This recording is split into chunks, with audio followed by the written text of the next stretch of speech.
They forced me to sign a prenup, but none of them saw my $80 million inheritance coming. Please stay with me as I tell you my story. My name is Emily Carter, I'm 28, and I grew up in Dallas with a simple dream: to design homes that made people feel safe and proud. I worked hard to become an architect, spending late nights on projects, surviving on coffee and determination. I wasn't born into money, but I was raised with love, and I thought that was enough. When I met Daniel Hayes, I believed I had finally found someone who loved me for who I was.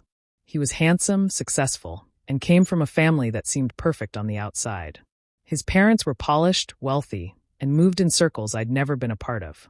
Daniel swept me off my feet, making me feel like I belonged in his world. For a while, I let myself believe I truly did. But reality started to creep in the moment he proposed. At first, it felt like a fairy tale: flowers, champagne, the promise of forever. Then came the conversation I wasn't prepared for. His parents invited me to their mansion one evening, and after some polite small talk, his mother slid a thick document across the table. She said calmly, "Before this marriage can move forward, we'll need you to sign this prenup. It's nothing personal, Emily. We just need to protect our family." The words stung like knives. I sat there frozen, while Daniel stayed silent beside me. His father added, "You're a sweet girl, but Daniel has worked hard for what he has, and we can't risk someone marrying into this family for the wrong reasons." I wanted to scream that I didn't care about their money, that I loved Daniel, not their fortune. But all I could do was swallow the lump in my throat and try to hold back tears. Later that night, I asked Daniel why he hadn't defended me. He hugged me and whispered, "It's just paperwork, Em. It doesn't change how I feel about you. Let's not let them ruin this." His words calmed me, but deep down, I couldn't shake the humiliation. I signed the prenup the next day with trembling hands, convincing myself love was worth more than pride. I told myself that sacrifices are part of marriage, and if this was the price of being with him, then so be it. I believed in our future together, even if his family didn't believe in me. What I didn't know then was that signing that paper wasn't the end of the story. It was only the beginning of a battle I never asked for, one that would show me just how cruel love can become when money and power are involved. The wedding day felt like a dream. I walked down the aisle telling myself love was stronger than all the doubts I carried in my chest. Daniel smiled as if nothing in the world could break us, and for a moment, I believed it. We exchanged vows, kissed, and promised forever. But in the back of my mind lingered the image of his parents watching me like they were waiting for me to make a mistake. Still, I convinced myself that once they saw how much I loved their son, they would learn to accept me. Married life started quietly. We moved into a beautiful home Daniel's family helped us buy, and I decorated every corner, hoping it would feel warm and welcoming.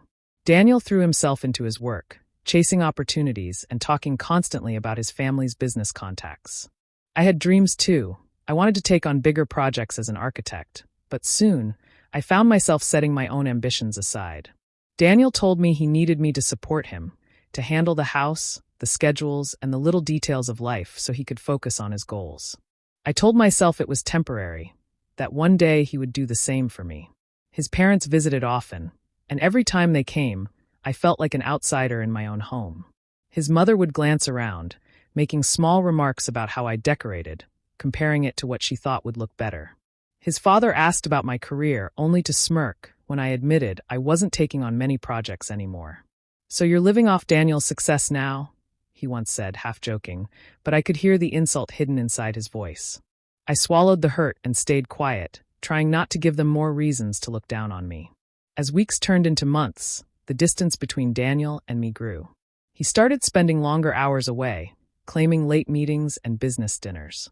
When I tried to talk to him about how I felt, he brushed it off. "You worry too much," he would say, or worse, he would side with his parents if I mentioned how their comments made me feel. It was like he had two faces: the man who once promised me love, and the son who still needed to prove himself to his family.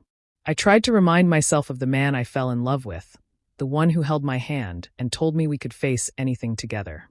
But slowly, that man began to fade. Instead of partnership, I felt like I was carrying the marriage alone while his loyalty leaned toward them. I smiled at dinners, played the polite wife, and hid the ache in my chest. Somewhere inside me, a quiet voice whispered that maybe I wasn't his equal in his eyes. Maybe I was just someone convenient to stand beside him. I pushed that thought away, clinging to hope. But deep down, I couldn't ignore the feeling that something wasn't right, that love might not be enough to hold us together. One evening while sorting through laundry, I noticed Daniel's phone buzzing on the dresser. He usually kept it close, but that night he had left it behind. I glanced at the screen, and what I saw made my stomach drop. Messages from a woman I didn't know flashed across, full of playful words and private jokes. My heart raced as I scrolled further, finding emails that spoke of late-night meetings that clearly weren't about business. It felt like the ground beneath me had shifted. When I confronted him, he didn't look guilty. Instead, he laughed and called me paranoid. "You're imagining things, Emily," he said, grabbing his phone from my hands. "Don't twist every conversation into something it's not."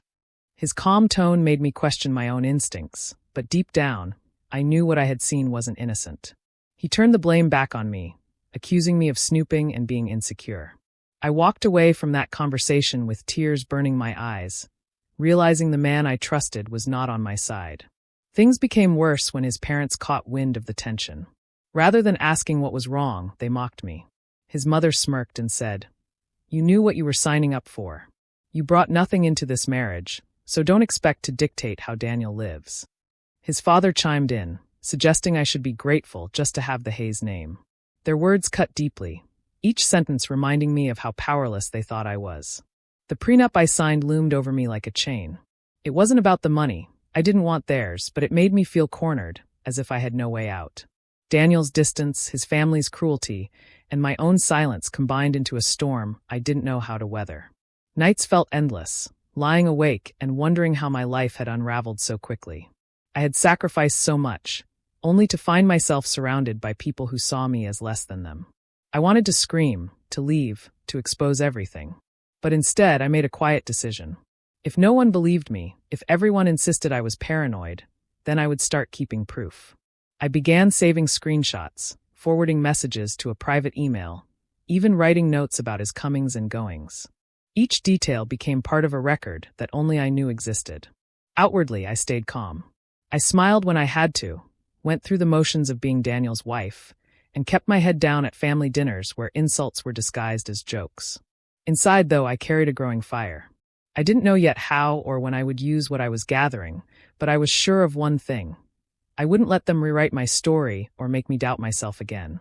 That decision gave me a sliver of strength, even in the darkest moments. I couldn't control Daniel or his parents, but I could control how prepared I was for the day their lives would finally collapse. The phone call came early in the morning, and from the tone in my uncle's voice, I knew something was wrong before he even spoke. My grandmother had passed away quietly in her sleep. She had been the strongest woman I knew, a steady presence in my life when everything else felt uncertain. Losing her felt like someone had pulled the ground out from under me. I sat on the bed, holding the phone, unable to process that she was gone. The days that followed were heavy with grief. I went back to my hometown to help with arrangements, surrounded by family and old friends who had loved her too. At the reading of her will, I expected a few personal keepsakes, maybe a little money saved aside. Instead, I was left speechless when the lawyer explained the truth.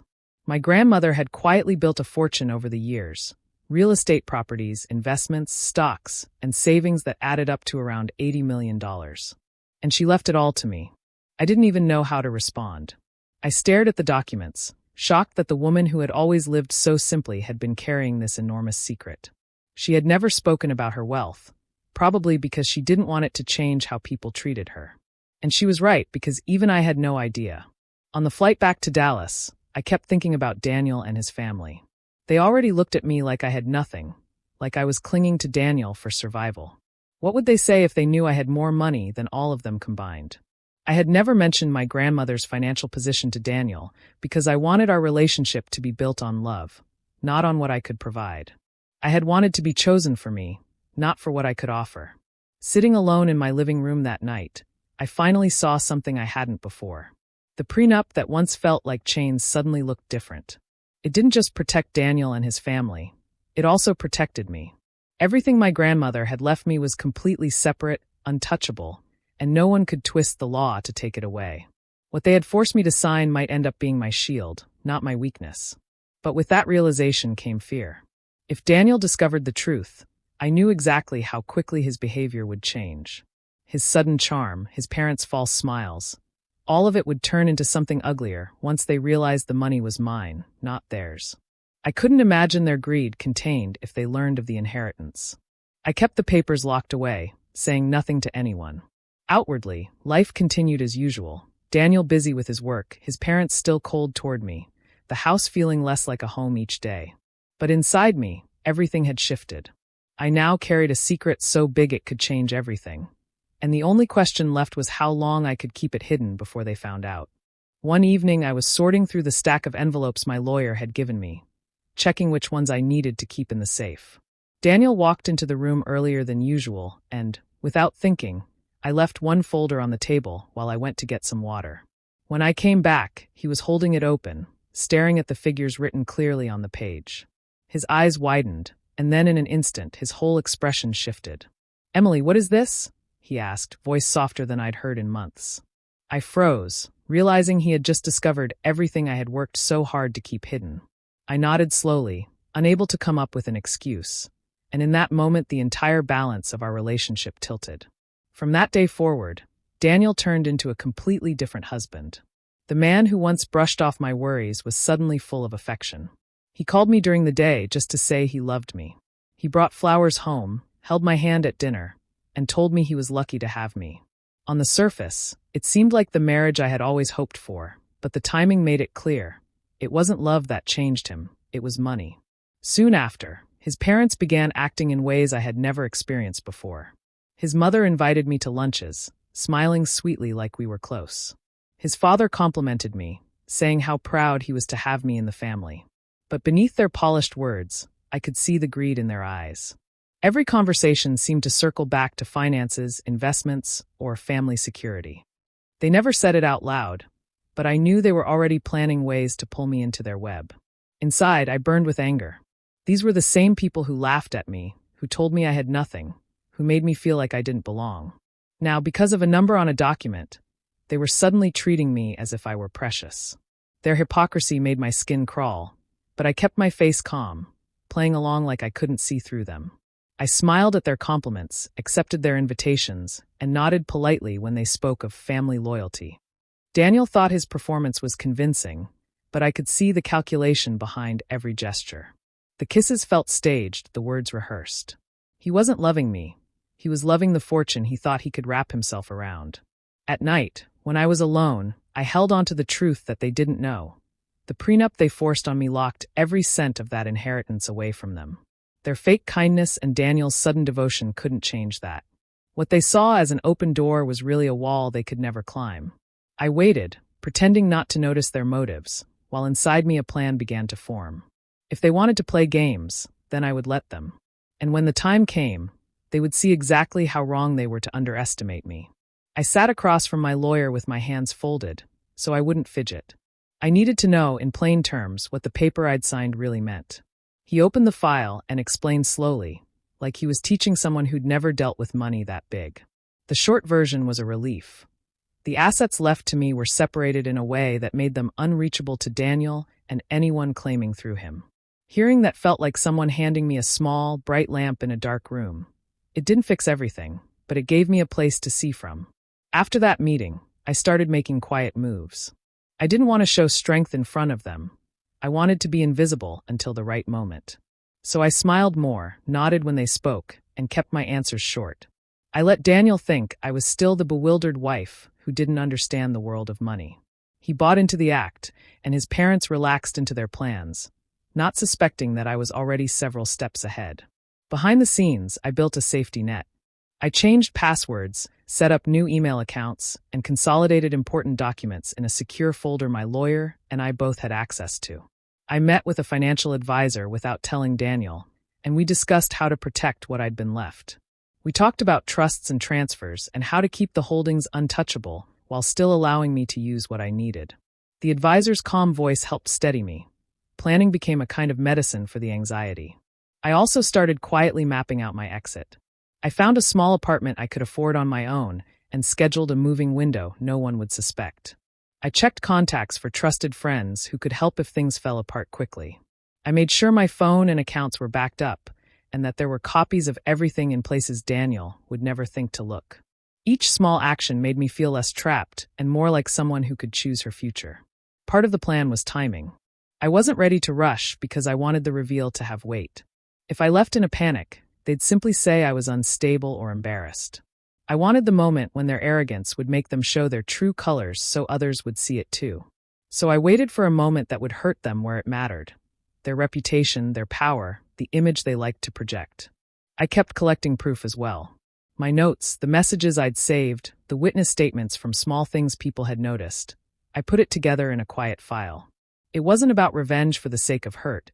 It was about making sure the truth could be told clearly, with facts, so nobody could twist the story. During this time, I learned to control my anger. Instead of loud outbursts, I turned my energy into precision. I practiced what I would say, drafted letters, and rehearsed a calm tone that would leave no room for their usual dismissals. The longer I prepared, the less frightened I felt. I never stopped acting the part at home.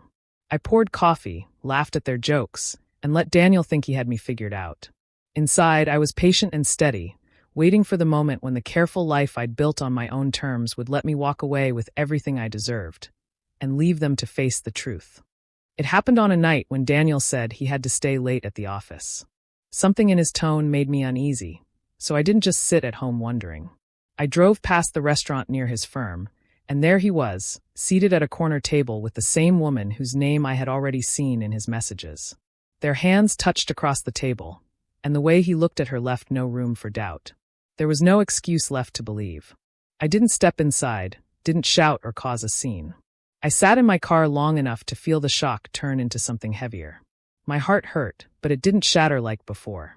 It was as if the part of me that still clung to him finally broke free. I drove home in silence, my mind already deciding what needed to happen next. The following morning, while he left early, I contacted my lawyer again. This time, it wasn't about asking questions. It was about action. I asked for the divorce papers to be drawn up. I wanted everything ready before I even mentioned it to him. It was no longer about saving a marriage. It was about saving myself. Meanwhile, life inside the Hayes circle didn't change much on the surface. His parents continued to treat me with the same cold superiority. They dismissed me in conversations, looked down on me during dinners, and made remarks that stung even though I tried not to react. To them, I was still the woman who added no value, the one they thought they had cornered with a contract. They had no idea what I had discovered, no idea how carefully I had prepared. Each insult they threw only fueled my determination. I didn't fight back or argue because I no longer needed their approval. My silence wasn't weakness anymore, it was planning. I had stopped hoping for kindness from them and stopped waiting for Daniel to be the man I once thought he was. What replaced it was something sharper than heartbreak. I still felt pain, of course. Seeing him with another woman, knowing he could betray me so easily, left scars. But that pain was layered now with a steady fire that kept me moving forward. It wasn't about crying in the dark or begging for answers anymore. It was about closing a chapter and making sure that when I left in a way they would never forget. At night, while Daniel slept soundly beside me, I would look at him and realize the love I once carried had turned to ashes. All that was left was clarity. He had chosen his path, and so had I.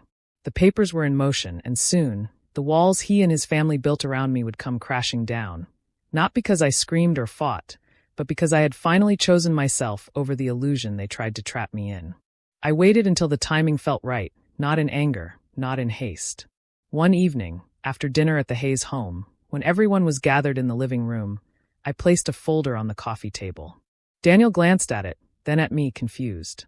His parents leaned in, curious, their expressions smug as if they already knew what I was about to say. My voice stayed steady as I told them I had filed for divorce. For a moment, silence filled the room. Then Daniel laughed, a short, sharp sound. His mother followed with a mocking smile. "You must have forgotten the prenup," she said, almost pitying me. His father added, "You'll walk away with nothing." That was the whole point. They all looked at me like I was a foolish child making a scene, certain they still had the upper hand. I didn't flinch. I opened the folder and slid a set of documents across the table. "I'm aware of the prenup," I said softly. "That's exactly why I'm not worried."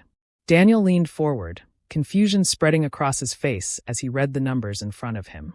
His mother's smile froze, and his father's confident tone cracked when he asked what it meant. "That," I explained, is proof of the inheritance my grandmother left me. Roughly $80 million in real estate, investments, and assets. Protected fully under the same prenup you made me sign. Not a single penny of it belongs to Daniel or to this family.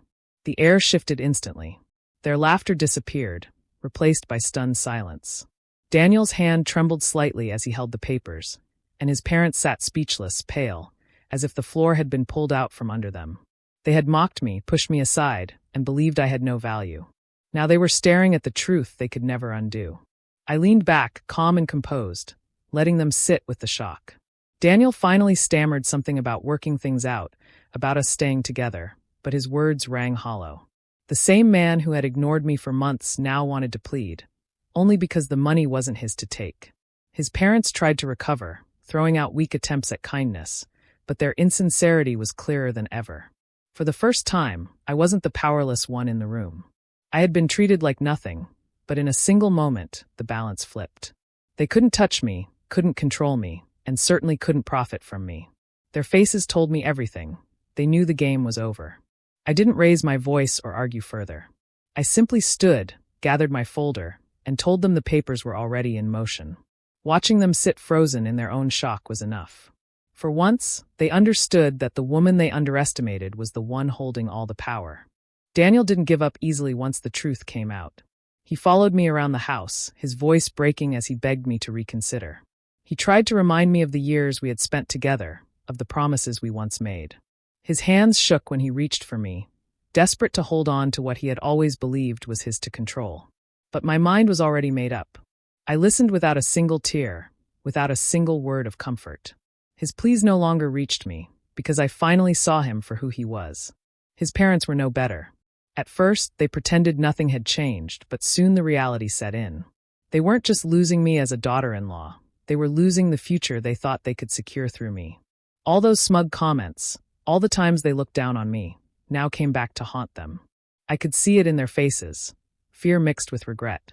For people who measured worth by money, realizing they had no claim to mine was unbearable. The divorce proceedings moved quickly. Daniel walked into the courtroom with his usual arrogance, but the evidence I brought stripped him bare. Pictures, messages, and hotel receipts were laid out in front of the judge. Every betrayal, every secret meeting, every lie was now public record. Daniel shifted uncomfortably in his chair as the weight of his choices crushed him. His parents sat behind him, unable to hide their shame as whispers spread across the courtroom. When I spoke, I didn't raise my voice or lash out. I simply told the truth. I explained how I had been treated, how the prenup they thought would ruin me actually protected everything that mattered. I described how Daniel broke our vows, not once but repeatedly, while I stayed silent until the time was right. My words weren't filled with anger, only clarity. That calmness made the blow hit harder. Daniel's lawyer tried to downplay his behavior, but the evidence was undeniable. The judge's expression grew colder with each piece revealed. By the end, there was nothing left of Daniel's image as a loyal husband. His reputation was torn apart in front of everyone, his credibility destroyed by his own actions. When it was over, I walked out of that courtroom feeling lighter than I had in years. Daniel called after me, but his voice no longer carried any weight. His parents avoided my eyes, their pride shattered, their ambitions ruined. I didn't celebrate, and I didn't look back. I simply moved forward, carrying only my strength and my freedom. Daniel had lost my love long before that day, but now he had lost everything else too: respect, dignity, and the future he thought was secure.